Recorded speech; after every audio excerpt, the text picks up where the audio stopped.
পিনাকির ভারতে যাওয়ার একটি ভিডিও আমরা দেখেছি, ভাইরাল হয়েছে।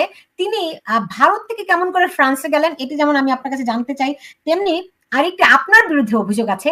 আপনি পিনাকি ভট্টাচার্যের সঙ্গে আপনার কিছু অন্তরঙ্গ মুহূর্তের ছবি আপনি পাবলিক করেছেন, এটি ন্যায়সঙ্গত কি হলো? আচ্ছা, একটা একটা করে বলছি যে ভেরি রিসেন্টলি যে ভিডিওটা বের হয়েছে যেখানে আমরা দেখলাম এবি পার্টির মঞ্জু এবং ছোটন, এরা দুইজন আপনার পিনাকিকে বের হতে হেল্প করেছে, এবং পিনাকি সবসময় বলে এসছে আমাকে জামাত শিবির বের করেছে। এটা স্পষ্টত মিথ্যা কথা। এবং ধরেন আপনি বলছেন নিরাপত্তার জন্য আপনারা নাম প্রকাশ করেন নাই, ঘটনা এগেন আপনার আওয়ামী লীগ গভর্নমেন্ট চলে গেছে, তো এখন 9 মাস হয়ে গেছে, তো এর মধ্যে বলার তো আপনার সুযোগ ছিল, আপনি বলেন নাই কেন? এটার কারণটাই হচ্ছে আপনি ইচ্ছাকৃতভাবে বিষয়টা গোপন করতে চেয়েছেন। আমি পিনাকির সঙ্গে যতদূর আমার সম্পর্ক আছে, ভিডিওটা আমি অনেক আগেই দেখেছি, আমি জানি উনি এটা উনার বক্তব্য, আমার কাছে তো আর এই ইয়ে নাই যে আসলে এটা কতখানি সত্য কতখানি মিথ্যা। উনি যতদূর বলেছেন বাংলাদেশ থেকে উনি ভারতে গিয়েছেন, এই এদের মাধ্যমে এরা সাহায্য করছিল তাকে, এবং ধরেন ল্যান্ডপোর্টের ইলেকট্রিসিটি বন্ধ করে, তো তখন আমার প্রথম প্রশ্ন হচ্ছে ল্যান্ডপোর্টের ইলেকট্রিসিটি যদি বন্ধ করতে হয় তাহলে এপাশ থেকে বাংলাদেশের গোয়েন্দা সংস্থা জানে, ওপাশ থেকে ইন্ডিয়ার গোয়েন্দা সংস্থা জানে। যে মানুষটার পাসপোর্টে রেড ফ্ল্যাগ আছে বলে দাবি করা হচ্ছে, তো তাকে এরকম সেফ এক্সিট কারা দেয়? কেন ইন্ডিয়া সেই সেফ এক্সিট পিনাকি ভট্টাচার্যকে দিবে?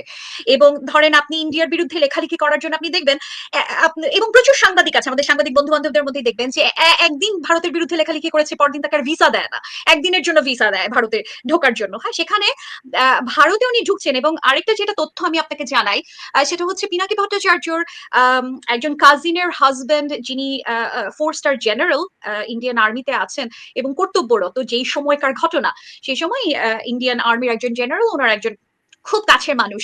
এবং যে উনি এই ঘটনার আগে আপনার 2018-তে তো উনি বের হলেন, তার আগে উনি নিয়মিত যখন কলকাতা যেতেন, এবং কলকাতায় ওর একটা বিশাল বন্ধুদের গ্রুপ আছে, সেখানে তাদের বিভিন্ন রকম ইয়ে ছিল, নিয়মিত মিটিং হতো। এবং এই 4 স্টার জেনারেলের সঙ্গেও তার ফোর্ট উইলিয়ামে বেশ কিছু ছবি ছিল, যেই ছবিগুলো উনি হাইড করে ফেলেন পরবর্তীতে। ইন্ডিয়ান একজন জেনারেলের সাথে সরাসরি যোগাযোগ। তো তারপর উনি ইন্ডিয়া পার হলেন, সেখান থেকে ব্যাংকক গেলেন, তারপরে তো প্যারিস আসলেন, সেটা তো ধরেন খুব স্বাভাবিক প্রক্রিয়া। আপনার বিভিন্ন হিউম্যান রাইটস অর্গানাইজেশন তখন তার পক্ষে, এই এই জায়গাটা টোটালি নর্মাল। কিন্তু আমার প্রথম প্রশ্ন ছিল যে যেই মানুষটা ইন্ডিয়ার বিরুদ্ধে এত লেখালেখি করছে, সে এবং যেই মানুষটা আওয়ামী লীগের শত্রু, যেই মানুষের পাসপোর্ট রেড ফ্ল্যাগ, সেই মানুষ বর্ডার ক্রস করে কিভাবে? সুতরাং এখানে প্রথমেই বড় কোনো কানেকশন আছে। 2 নম্বর জিনিস হচ্ছে যে পিনাকি ভট্টাচার্যের সাথে আমি নিজের কোনো অন্তরঙ্গ ছবি আপলোড করিনি। পিনাকি ভট্টাচার্য আমাকে নিজ থেকে এই ছবিগুলো দিয়েছেন।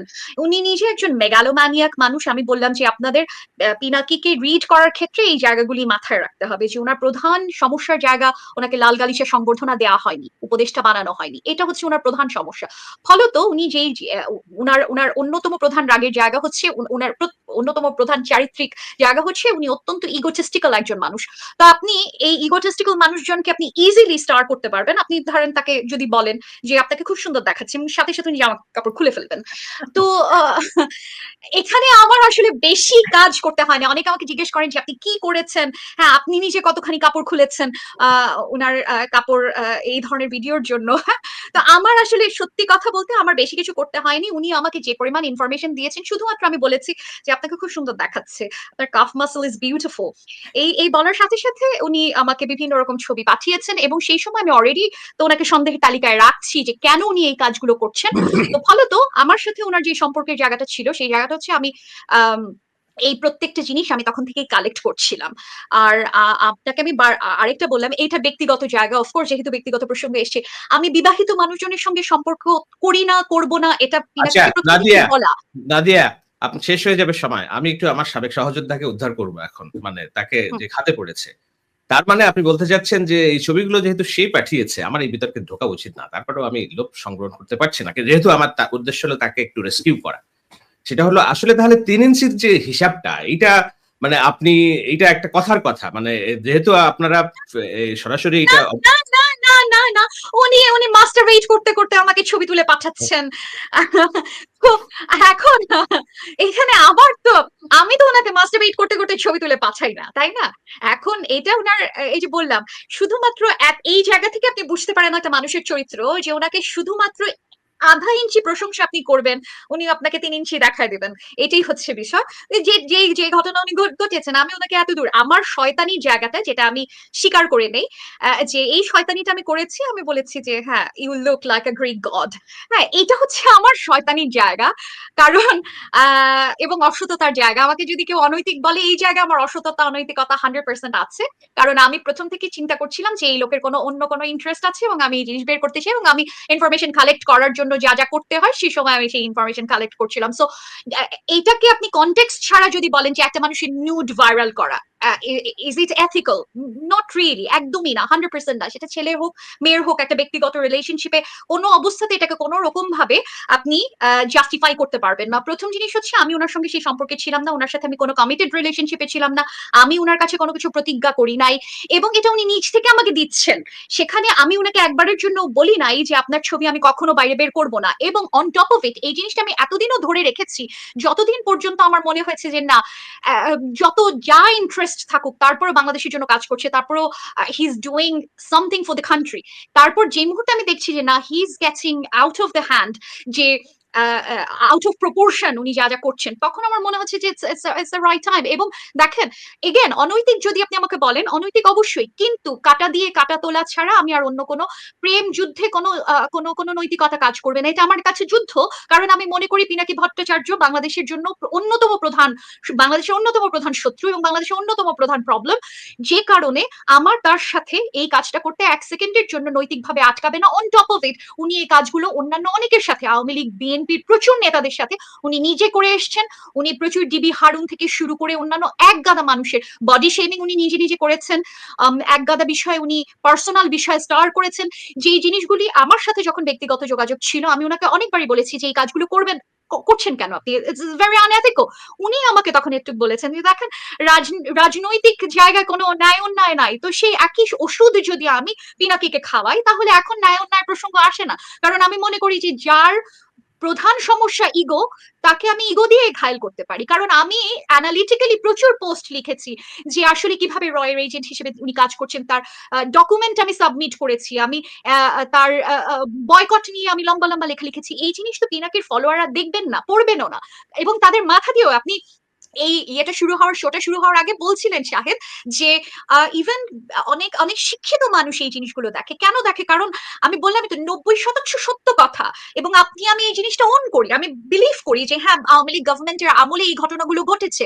আওয়ামী লীগ গভর্নমেন্টের আমলে জামাত শিবির বলে হরে ধরে লোকজনকে ট্যাগ করা হয়েছে, বিএনপির নেতা কর্মীদের যে পরিমাণ অত্যাচার করা হয়েছে, সাধারণ মানুষ যেরকম অত্যাচার করা হয়েছে, সেই জিনিসগুলি আমরা তো সেই জিনিসগুলি 100% বিশ্বাস করি।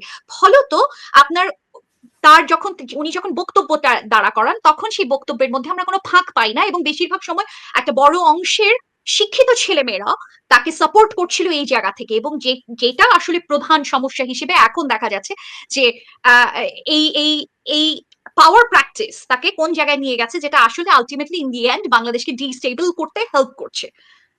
এটা এটা অনেকটা ওই যে কলার মতো, আপনি কলার মধ্যে ঢুকায় একটা বড়ি দেন, মানে কলাটা তো কলাই, 90% কলা, কিন্তু ঢুকায় আপনি একটা দিয়ে দেন, মগজ ধোলাইয়ের একটা বিষয় দিয়ে দেন, কলার সাথে খেয়ে ফেললো জিনিসটা, কিন্তু কি যে খাইলো, পয়জন খাইলো, এটা নাই। তো সেরকম একটা বিষয় আমার মনে হয় যে আমরা ইউটিউবাররা কথা বলছি, কিন্তু একজন কেন্দ্রিক আলোচনা হচ্ছে, আরো বহুত ইউটিউবার আছে, আমরা আরো আলোচনা করতে।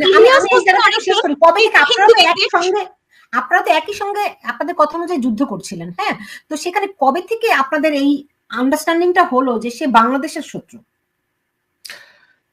এখন এইটা বাংলাদেশের শত্রু যেটা বলছে নাদিয়া, বিষয়টা হলো এরকম। দেখুন, আমি বলি, আমার বিরুদ্ধে যখন আইসিটি একটা মামলা হলো, এটা 2018 সাল, 18 না 19 সালে, তখনও তো তার আগ দিয়ে সে দেশ থেকে বেরিয়েছে, রাইট? আমার সাথে বহুত রিফিউজির কথা হয়েছে। একটা দেশের যে কারণে সালাউদ্দিন আহমেদ ভারতীয় সীমান্তে নিজেকে আবিষ্কার করার পরে ওই দেশের আদালত প্রক্রিয়ার মধ্যে দিয়ে তার ট্রাভেল পাসটা সবকিছু নিতে হয়েছে। এটা সিস্টেম আছে। আপনি একটা ভিনদেশী নাগরিক আরেকটা দেশের মাটিতে যেয়ে আপনি ফ্লাই করতে পারেন না, you don't have that rights, এবং কোনো সিস্টেমই নাই। তো ভারতের মাটিতে যে বাংলাদেশের পাসপোর্ট নিয়ে উনি কিভাবে ফ্লাই করলেন? আমার সাথে জোবেন সন্ধির কথা হচ্ছিল প্যারিসে। উনি বলছেন যে ওনাকে শুধুমাত্র একটা ট্রাভেল পাস ম্যানেজ করার জন্য এটাকে কি বলে 2.5 মাস তাকে অপেক্ষা করতে হয়েছে এবং বিমানে ওঠার পরেও তাকে নেমে যেতে এসকর্ট করে নামানো হয়েছে। পরে ইন্টারন্যাশনাল নানান বডি তাকে এসে রেস্কিউ করেছে। তো যেই মানুষটার মানে এরকম আমরা জানি না এই কাহিনী কি, উনি কতদিন এই ট্রাভেল যাযাবর ভূমিকায় ছিলেন আমরা জানি না, কিন্তু যেটা জানি উনি ইন্ডিয়া থেকে গেছেন এসে। তো কোন রকম ভারতের এজেন্সির সংশ্লিষ্টতা ছাড়া, ভারত সরকারের সংশ্লিষ্টতা ছাড়া এটা করা সম্ভব না, এবং সেই জায়গাটা হয়েছে। এবং আমার বিরুদ্ধে যখন মামলা হলো আইসিটি অ্যাক্টে, মুশতাক সহ যখন 11 জনের বিরুদ্ধে মামলা হলো, মুশতাক তো মারা গেল, তাই না? তো সেই জায়গায় হ্যাঁ খুন করা হয়েছে, হ্যাঁ খুন করা হয়েছে তাকে। খুন তো আমিও যদি দেশে থাকতাম আমাকে কারাগারে নিয়ে খুন করা হতো, হয়তো এভাবে মেরে ফেলা হইতো। তখনও পর্যন্ত তো তারা ধরাছোঁয়ার বাইরে, তাদের নামে কোনো মামলা টামলা কিচ্ছু নাই, তাই না? তারা এই গভর্নমেন্টের আওয়ামী লীগ গভর্নমেন্টের সাথে ছিল। পরে যখন এই মামলার চূড়ান্ত চার্জশিটে যখন লেখালেখি হলো অনেক জায়গা থেকে যে এরা অনেকে করছে, প্রথম আলো এই কালের কণ্ঠ লেগে গেল তার বিরুদ্ধে, পরে হয়তো তার নাম ঢুকানো হয়েছে। তো এখন কথা হচ্ছে যে তুমি যদি এত বড়ই ভারত বিরোধী হয়ে থাকো, এত বড়ই যদি আওয়ামী লীগের শত্রু হয়ে থাকো, সে যেটা হয়েছে এই রিসেন্ট ইউটিউবের তার ডমিনেন্সটা ক্রিয়েট হওয়ার পরে এখন আলোচিত, কিন্তু এর আগে তার যে সকল কর্মকাণ্ড সেটা এখানে নাদিয়া যে সন্দেহ করছে সেটা সন্দেহটা সমীচীন, যে তার যে ভারত সংশ্লিষ্টতা এটা এড়িয়ে যাওয়ার কোনো কারণ নাই। আরেকটা জিনিস আমি সহজ ভাষায় দেখি, আমি নাদিয়ার মতো অত ব্যাখ্যা করব না। দেখুন, বাংলাদেশে যদি একটি রাইটিস্ট গভর্নমেন্ট কিংবা রাইটিস্টদের খপ্পরে এই রাষ্ট্র চলে যায়, এটা পলিটিক্যাল উইপন কার জন্য সবচেয়ে স্ট্রং? এটা কি ইন্ডিয়ার জন্য উইক উইপন না স্ট্রং উইপন, যে বাংলাদেশে একটা রাইটিস্ট গোষ্ঠীর খপ্পরে বাংলাদেশের ক্ষমতা? আপনি যদি বলেন এটা ইন্ডিয়ার জন্য দুর্বল অস্ত্র, তাহলে আমার কিছু বলার নাই, কিন্তু আমি মনে করি এটা ভারতের জন্য সবচেয়ে বড় অস্ত্র, যে ওকে ইন্টারন্যাশনাল কমিউনিটি তোমরা তো আমাকে পাত্তা দিচ্ছ না, বাংলাদেশে দেখো এখানে কি হচ্ছে, উগ্রপন্থা এখানে দেখো কি হচ্ছে। সো যুক্তরাষ্ট্র ইসরায়েল আক্রমণ করেছে কোন অজুহাতে? যে আমার রাষ্ট্রীয় নিরাপত্তার জন্য হুমকি। দুঃখিত, মানে ইসরায়েল কেন আক্রমণ করেছে এবং যুক্তরাষ্ট্র কেন বৈধতা উৎপাদন করছে? আমার রাষ্ট্রের নিরাপত্তার জন্য হুমকি। যখন একটা পাওয়ারফুল স্টেট কোনো একটা থার্ড স্টেটকে বলে যে এই আমার রাষ্ট্রের নিরাপত্তার জন্য হুমকি, সেখানে ইন্টারন্যাশনাল কনভেনশন ফেইল করে। যখন সেই কজ দেখায় যে আমার রাষ্ট্রের জন্য হুমকি, এই হুমকি মোকাবেলায় আমার যা ইচ্ছা করার অধিকার আমার রাষ্ট্র হিসেবে আছে। তো বাংলাদেশ যখন একটা রাষ্ট্র, এখানে রাইটিস্টদের উত্থান হবে, রাষ্ট্র বেদখল চলে যাবে উগ্রপন্থীদের, এটা তো ইন্ডিয়ার জন্য জায়েজ হয়ে গেল বাংলাদেশকে দখলে নেওয়া, বাংলাদেশকে সৈন্য পাঠানো, যে আমার রাষ্ট্র নিরাপত্তার জন্য হুমকি। সেই কাজটা করতে যে সহযোগিতা করছে তাকে আপনি বাংলাদেশের বন্ধু কেমনে বলবেন, সেটা আমার হিসাবের মধ্যে আসে না। এবং এইখানে যদি ভারতের রিস্টাবলিশমেন্ট এস্টাবলিশড হয়, তার পরোক্ষ সুবিধাভোগী কি বিএনপি হবে, জামাত ইসলামী হবে, না আওয়ামী লীগ হবে? এটা তো সহজ হিসাব।